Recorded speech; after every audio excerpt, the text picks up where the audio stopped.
ID card. Hi. All right. So I'm just going to get into this real quick here. So what surprised you from the materials this week and what did not surprise you? Well, mental health is not really like my forte as a nurse. I don't really encounter it much as a surgical nurse since I'm really working with patients who are asleep most of the time.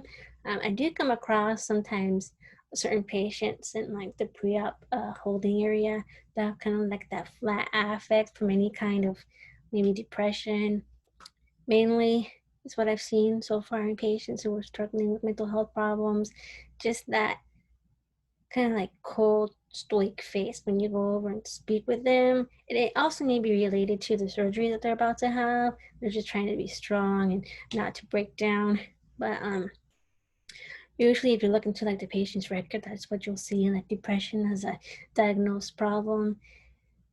Okay, so what surprised you from materials this week and what did not surprise you? Okay, so I was really surprised by how many people actually have mental and substance abuse disorders.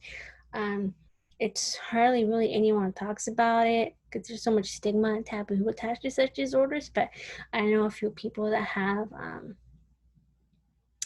um, mental health problems, not quite personally, but some like military people have come across, mainly military people actually.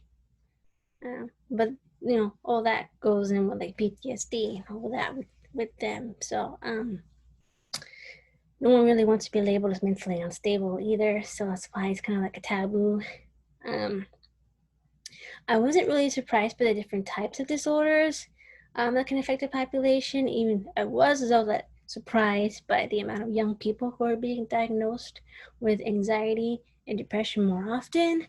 I don't know if that has to do like with us medical professionals just screening them more often, or if just the result of what's been going on in current society and its impact on our daily life lately. So identify 3 things that you have learned about mental disorders. Okay. I have learned that mental health disorders can be genetic and passed down from parents to their children, such as schizophrenia. Stressful events can initiate the start of a disorder, again, such as schizophrenia, and that depression is quite common and is often misdiagnosed, especially in mild cases. Depression is also linked to low sunlight levels, which causes decreased serotonin hormone. A lot of our young population are not getting enough sunlight lately either, especially with increased demands in academia. Also, studies have come out of Russia during winter months when there's like an increased depression rate, and this has to do with everybody just staying inside and not being able to go out because it's so cold. And usually, like they treat that with light therapy, so that's something interesting one can look into. Um, Here we go. To identify 3 things that you learned about substance abuse disorders. I learned that behavioral changes occur with substances, especially with their dependence and the psychological and physiological need to obtain that substance. Most of these substances are also teratogenic and can affect pregnancy in the developing fetus, such as alcohol, which causes fetal alcohol syndrome. Also, overdose of these substances can be deadly, and mixing drugs can cause irreversible damage and death, such as mixing prescription drugs with alcohol.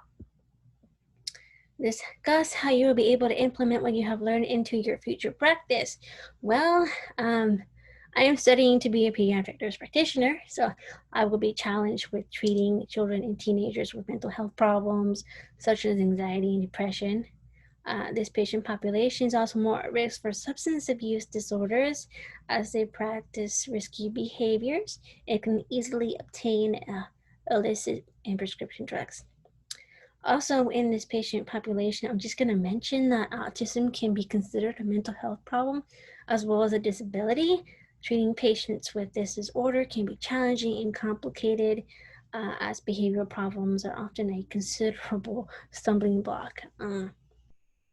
I can implement what I have learned by being more patient, as well as understanding the patient's point of view on their mental health or substance abuse problems, just being more emotionally intelligent with them, just trying to get their point of view and just understanding what the background to their issue is, and just trying to see what we can do with that and treating that. And that's all I have today. I'm just gonna end this real quick, and I'm gonna attach my PowerPoint presentation to this video on the assignments as well, so you'll see that. Okay.